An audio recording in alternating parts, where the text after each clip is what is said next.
voix. Comment est-ce que vous interprétez ce résultat? Bah, sans doute, comme vous dites, un très bon résultat pour Ursula von der Leyen qui a fait l'effort d'écouter les forces politiques et les groupes qui étaient prêts à la soutenir et s'engager sur une série de priorités dans lesquelles les trois composants de l'Alliance, les partis populaires européens, les Renew et les Sociaux-démocrates, mais aussi les Verts, s'y retrouvent. Il a une stratégie de compétitivité à faveur des petites et moyennes entreprises, des luttes contre la bureaucratie, mais en même temps une stratégie qui confirme les pactes verts de façon pragmatique avec l'engagement de trouver les ressources pour cette transition écologique.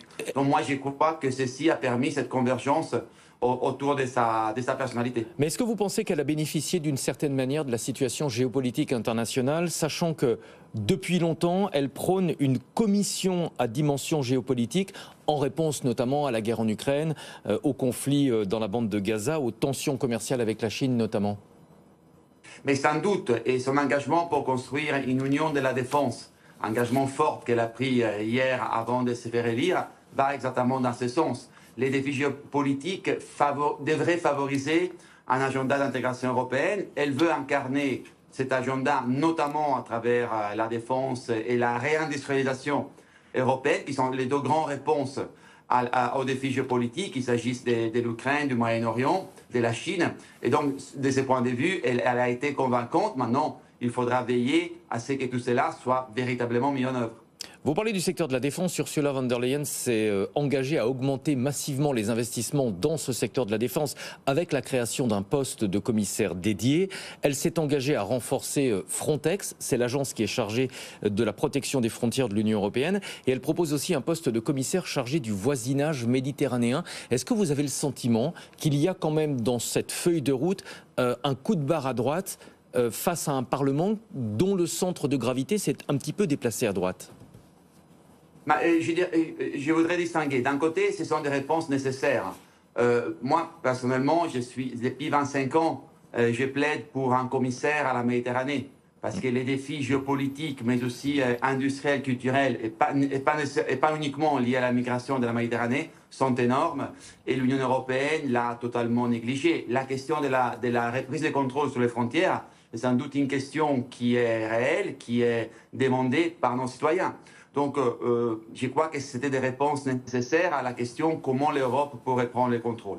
Après, évidemment, ce Parlement européen sera beaucoup plus difficile à gérer.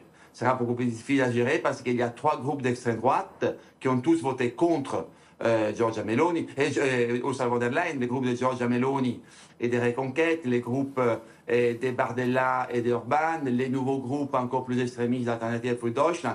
Et donc, il est clair que ces pactes autour de von der Leyen pourra marcher seulement si les trois grandes forces politiques sont cohérentes dans leur entente. Et ceci pose la question de qu'est-ce qu'il fera les partis populaires européens, loi par loi, vote par vote. On l'a vu dans la dernière mandature, souvent voter avec l'extrême droite sur des sujets sensibles.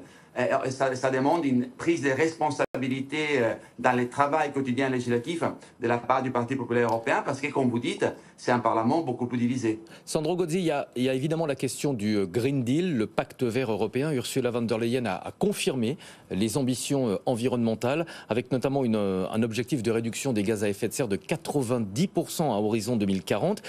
Mais en même temps, elle préconise une application pragmatique de ce pacte vert. On a l'impression que c'est quand même compliqué politiquement. Il fallait convaincre les écologistes de la soutenir sans pour autant braquer ceux qui veulent détricoter ce pacte vert. Est-ce que vous pensez qu'elle a trouvé la bonne ligne de crête? Elle a sans doute été convaincante sur un thème extrêmement sensible et pour les populaires et pour les Verts. Mais pour moi, la question est claire. Les problèmes autour du pacte vert, c'est la question du financement. Il faut être clair sur les mesures d'accompagnement financier de ce pacte vert. Ce n'est pas les agriculteurs, ce n'est pas les propriétaires des maisons, ce n'est pas les citoyens ordinaires qui doivent payer pour la transition écologique. Donc, elle devra répondre sur quelles nouvelles ressources européennes, quelle partie du budget, comment revoir les budgets européens pour accompagner justement de façon pragmatique les pactes verts. Là-dessus, dans la commission précédente, Frans Timmermans a commis des très graves erreurs que je crois qu'elles sont en partie à l'origine de la critique, de la contestation contre le pacte vert qu'on a vu il y a un an, dans les derniers mois, c'est là-dessus qu'elle devra faire des preuves de pragmatisme et devra identifier qui va payer, comment on va payer pour cette transition écologique qui est absolument nécessaire, mais sur laquelle il faut mettre mieux à disposition les budgets, les ressources européennes. Un dernier mot rapidement, la nouvelle équipe de la Commission européenne sera soumise au vote du Parlement à l'automne. Vous pensez que ce sera une simple formalité quand on voit la largesse, j'ai envie de dire, de sa victoire, hein. Je le disais, 41 voix d'avance. Non, ce n'est jamais une formalité. Désormais, le Parlement européen veut véritablement auditionner, vérifier les compétences, la fiabilité, les positionnements politiques, les engagements des commissaires désignés. Donc, chaque commissaire devra prouver d'être à l'auteur. Et c'est toujours un passage qui est hautement politique. Et je suis convaincu qu'elle le sera cette fois-ci aussi. Merci beaucoup d'avoir été avec nous ce matin. Sandro Gozzi, député européen Renew, pour commenter la réélection d'Ursula von der Leyen. Il est 7h24. Anthony Morel vient de faire son entrée dans le studio. BFM Business, Culture IA. Anthony Morel. Cette fois-ci, on y est. Anne Hidalgo s'est baignée dans la Seine. Le trafic dans le centre de Paris est un enfer, mais il paraît quand même que la grande fête qui s'annonce va être spectaculaire. Anthony, il y a la question de l'accueil des athlètes. Ils viennent du monde entier, ils sont plus de 7000, je crois.